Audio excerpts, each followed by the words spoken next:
Басқа да жаңалықтар жайында. Елімізде әлеуметтік төлемдер көлем артады. Бюджеттік сала қызметкерлерінің жалақысымен қатар шәкіртақы мен зейнетақы мөлшері де көбейеді.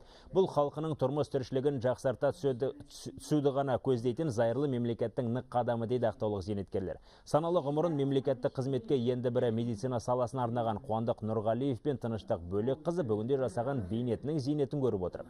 70-тен асқан қос қария 5 ұл мен қызды тәрбиелеп өсірді. Қазір немере бағып отырған жайы бар. Зейнетке шыққанымызға 15-20 жыл болса да мемлекет қамқорлығын ұдайы сезініп келеміз. Бұл бізді қуантады дейді көп балалы ана. 1300 теңгеден енді 55 мыңға дейін келе жатыр ғой. Жайлап жылма-жыл әйтеуір қосылып жатыр. Азайып жатқан жоқ. Еңбегімізді бағалап, зейнеткерлікке шыққанмен шүкір соның нанын жеп жатырмыз ғой. Европадағы елдер, Италия сияқты мемлекеттер, қазір Италияда да өте қатты қозғалыс болып жатыр. Оны енді біз теледидарлардан көріп жүрміз ғой. Соның бәрі де жаңағы пенсияның, зейнеткерліктердің жалақының азайтуынан, экономикадағы ақшаның, бюджеттің ақшасының азаюынан болып қарсы шығып халқының сондай дүрбелеңге түсіп жүргені сонан.